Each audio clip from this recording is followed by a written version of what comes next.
Chapter 7. Flashback. September 3. 5 years ago. Masaya kong pinagmasdan yung pinaghirapan kong surprise para sa asawa ko. I smiled. It's our first wedding anniversary and at the same time ay birthday din ni Keith. I really can't help it, I just smiled.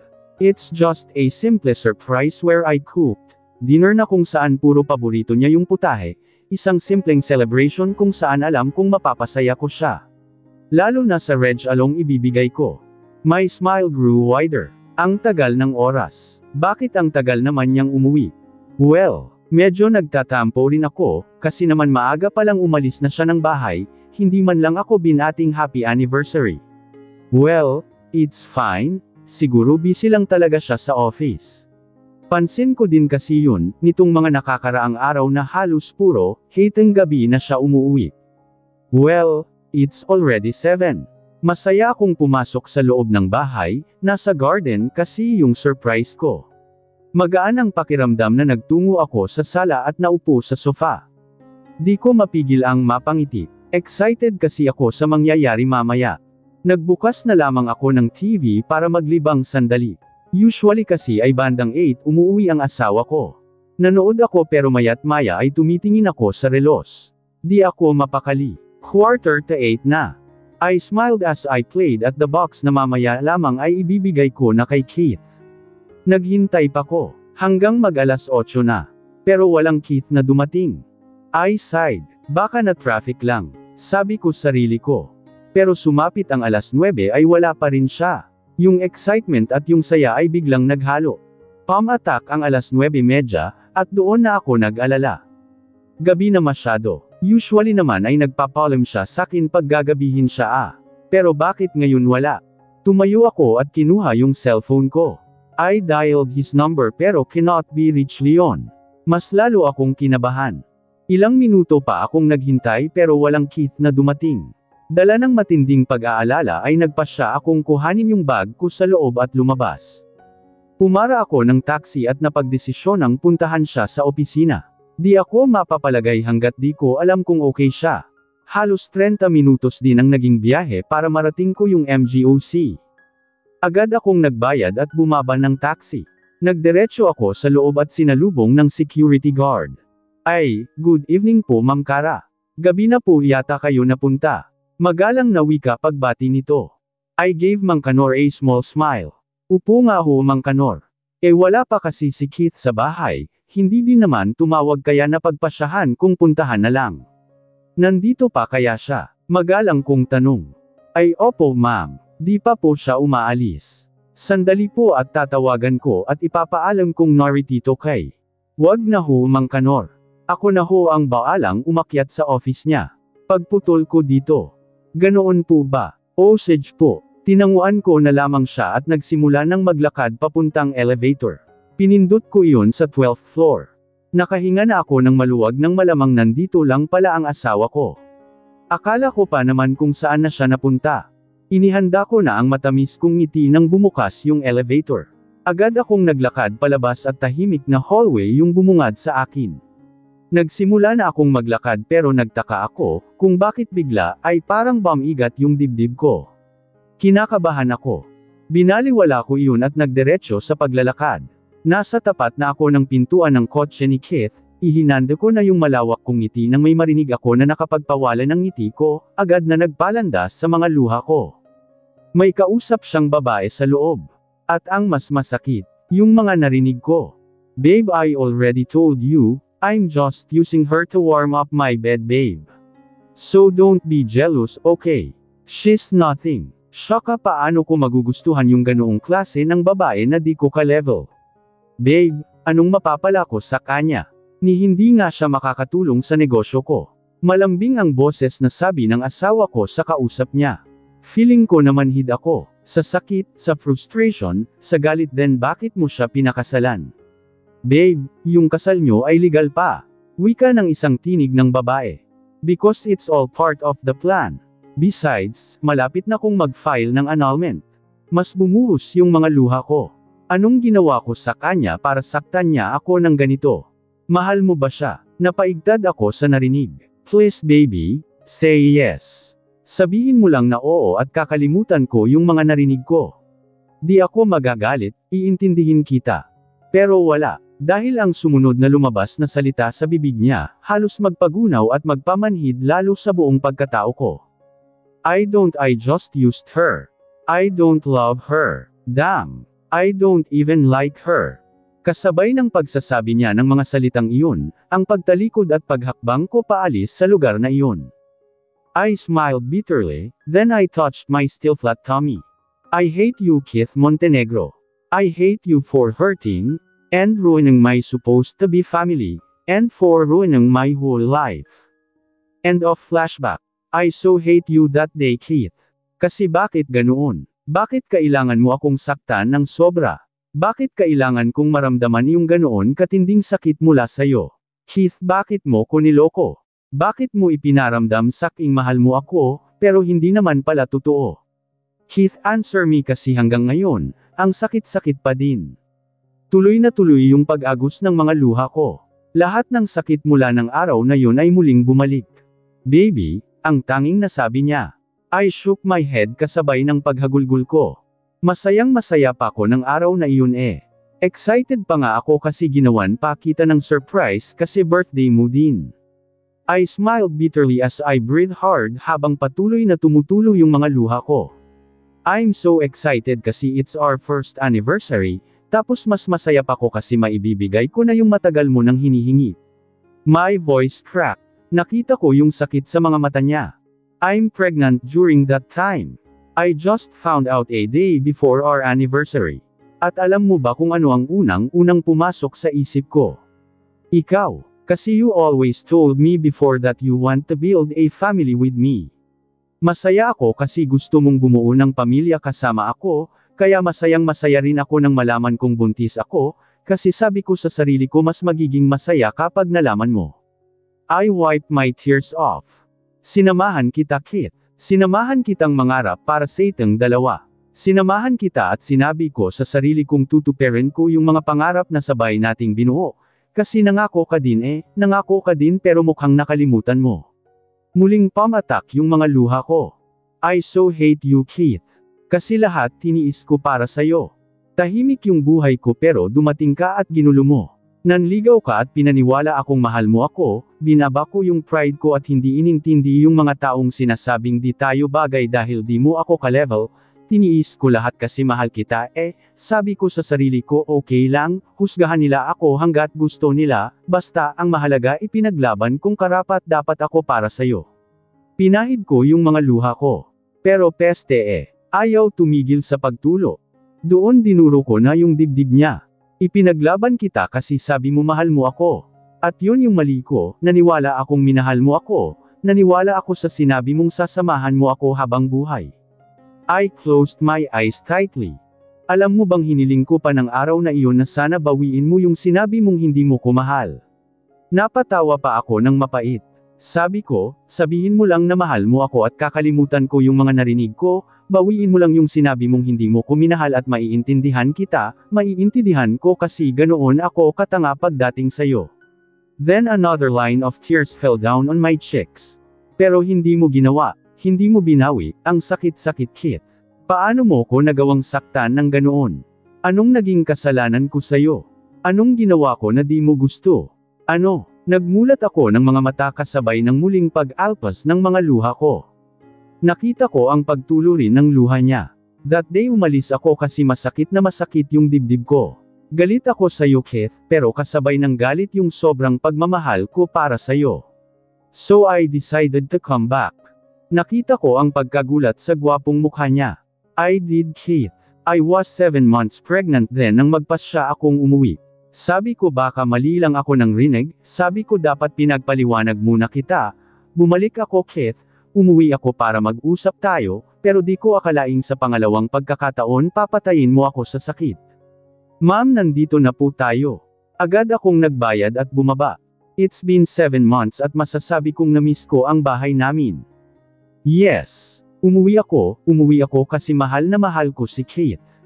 Napag-isip-isip ko din na dapat bago ko siya iniwan ay pinagpaliwanag ko muna siya. Kasi paano kung na-misinterpret ko lang pala yung narinig ko noon. Tuloy-tuloy akong naglakad papasok. At medyo nagulat pa ko nang di nakalock yung front door. Nagdiretso ako sa hagdan pataas. I miss this house, our house. I missed my husband too. Sa naisip ay agad nagtubig yung mga mata ko. Naglakad na ako at maya-maya ay nasa tapat na ako ng kwarto namin ni Keith. I breathe hard. Kung galit man siya sa pag-alis ko ng biglaan noon ay okay lang. Magpapaliwang na lang ako ngayon. Kinalma ko ang sarili ko at ipinaskil ang ngiti sa aking mga labi, bago dahan-daang binuksan ang doorknob ng pintuan. Agad iyong bumukas at ganoon na lamang yung sakit na naramdaman ko sa nasaksihan. I saw him. I saw my husband in our bed naked, kasama ang isang babaeng hubad din. Agad akong tumalikod at bumaba, lumabas ako ng bahay na luhaan. Akala ko masakit na yung una, pero mas masakit pala ito. Tama na, gusto kong hingin yung paliwanag niya kanina, pero ngayon sa nasaksihan ko. Wag na, kasi siguro tama yung mga narinig ko noon. Na hindi niya ako totoong minahal at ginamit niya lang ako. I was so hurt. Paulit-ulit na nagpe-play sa utak ko yung eksena na narinig ko noon at nakita ko kanina. I can't help but cry. Ang sakit-sakit. Bakit niya ako ginaganito? Ano bang ginawa kong mali? Sa halo-halong sakit, frustration at lungkot, nagawa ko ang isang bagay na hindi dapat gawin. I took it, then iniumang ko iyon sa aking palapulsuhan. This is right, ayoko nang maramdaman yung sakit, ayoko na. Kasabay ng pagtulo ng luha ko ay ang paggalaw ng blade sa palapulsuhan ko. Nakita ko kung paano yun damyugo, at ilang segundo lamang ay nanlabo na yung paningin ko. This is right. Ayoko na. Tama na. I closed my eyes. Kara, siswat o goat Kara. Agad may lumapit sakin, dinaluhan ako at tinapik yung pisngi ko. Sis, damn wake up. Nagmulat ako ng mga mata at nakita ko ang luhaang mukha ng kakambal ko. Help! Help! Damn! Help! Sigaw nito. What happened? What happened? A sudden voice entered. I heard my sister crying. Tumawag ka ng ambulansya. Please. Humihina na yung heartbeat niya. Then I felt my sister touching my face again. Stay awake, Kara, stay awake. Fight sis, please fight. Nandito pa yung mga anak mo, nandito pa ako, please leave. The last thing I heard before everything went black. Masakit, Keith. Masakit na masakit, hanggang sa dumating na ako sa point na sinubukan ko ng magpakamatay para lang mawala na yung sakit, para lang wala na akong maramdaman. I wiped my tears off. Nakita ko naman ang sunod-sunod na pagpatak ng mga luha niya. Nakita ko yung guilt, pagsisisi, at sakit sa mga mata niya. I was rushed to the hospital and luckily I survived. Then doon ako umiyak ng umiyak. I asked myself, what have I done? Paano kung namatay ako? Paano yung mga anak kong nasa tiyan ko pa? I was so devastated. Sa sobrang sakit na naranasan ko, ginusto ko, na lang mamatay na di naalala yung mga munting buhay sa loob ko. I smiled bitterly. Mas lalo akong namuhi sa'yo, Keith, at ipinangako kong di na ako magpapakita sa'yo kahit kailan. Then I laughed dryly. But then unexpected thing happened. Nagkita tayo, naging boss kita at napunta tayo sa setup na ito. Akala ko matapang na ako pero kasi, ginamit mo yung tanging nagbibigay ng lakas sakin para lumaban at mabuhay. Ayoko nang makasama ka, Keith, kasi alam kong masasaktan lang ulit ako. Tama ako, kasi wala kang ibang ginawa kundi saktan lang ako. I breathed heavily as I cleared my throat. Ayoko na pero di ko kayang malayo sa mga anak ko. Madaya ka, Keith, unfair ka. Wala ka na ba talagang ibang gagawin kundi sirain at saktan ako? Hanggang kailan, Keith? Kasi dirang-diri na ako sa sarili ko, awang-awa na ako sa katawan kung palagi mong ginagamit. Pagod na yung puso kong magmahal at masaktan, pagod na rin akong umintindi, pagod na akong intindihin ka sa mga bagay na paulit-ulit mo na lang ginagawa. Lahat nag-shutdown na, Keith. Wala nang natira. Mahapdi na yung mga mata ko sa kakaiyak.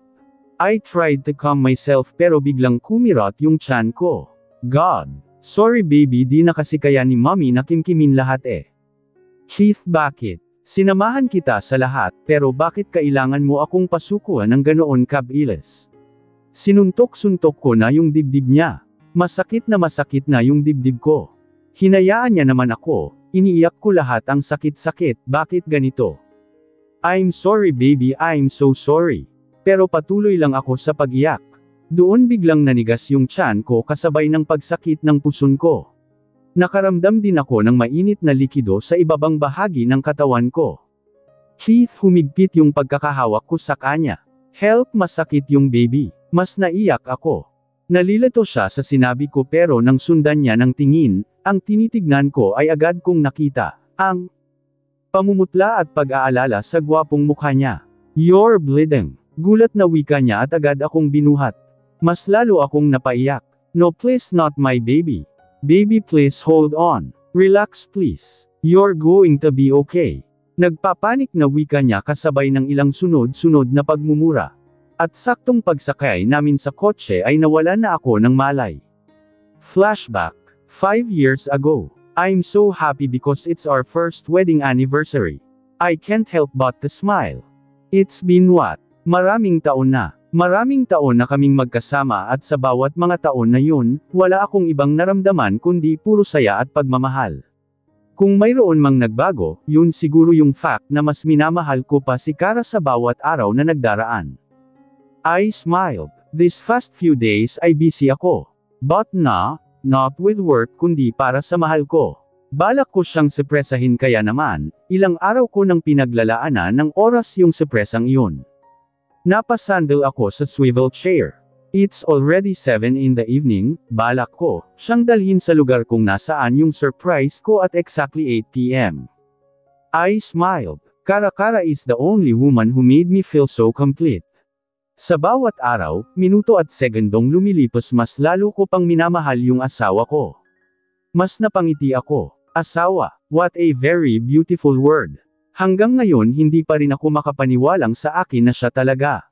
Nawala na siyang kawalan sa akin habang buhay.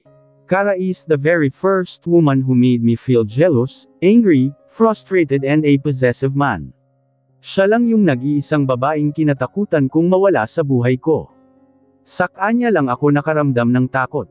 Yung tipong kayang-kaya ko namang humanap ng iba, kahit saan pero nagstick pa rin ako sa kanya. Damn! Mahal na mahal ko talaga siya. Higit pa nga sa buhay ko. Mahal na mahal ko yung asawa ko, yung nag-iisang babaeng nagparamdam sa akin yung paano magmahal at mahalin pabalik, yung babaeng nagpatibok ng akala kong batong puso ko. Mahal ko si Kara, at hindi ko kakayanin pag nawala siya sa buhay ko. Nag-alarm yung sapi ko and it says that it is already time. I need to go home. Agad kong inayos yung mga gamit ko at agad ko ring kinuha yung bouquet ng white roses na paborito niya. I smiled at inamoy yung bulaklak. Ngayon pa lamang ay napapangiti na ako sa naiisip kong nakangiting mukha ng asawa ko. Damn! I missed her that I wanted to run at agad makauwi at mahalikan na siya. I laughed at my own thought. God! Masyado na yata akong naa-addict sa asawa ko. I shook my head. Then I dialed my secretary's number. Sir, how's the venue, Craig? Is everything alright? Nasa tamang ayos na ba ang lahat? I asked him. Yes sir. Everything is in the right places na po. Kayo na lang po ni ma'am ang kulang. Sagot nito na ikinangiti ko ng sobra. Good then. Good job also Craig. Thank you. Pagpapasalamat ko. Wala yun sir. Alam niyo naman pong botong-boto kami sa love team niyo ni ma'am. Tumatawang wika nito na mas nagpangiti rin sa akin. Nagpaalam na ako at ibinaba na yung sapi. Umikot na ako para lumabas na sana nang mapahinto ako sa nakita. Meg. I closed my eyes tightly. That's in that day. Paano ko iyon makakalimutan? Yung mismong araw na yun nangyari lahat ng kinatatakutan ko. Nawala yung dapat masayang araw na kasama ko siya, nawala yung tanging babaeng minahal ko ng sobra-sobra.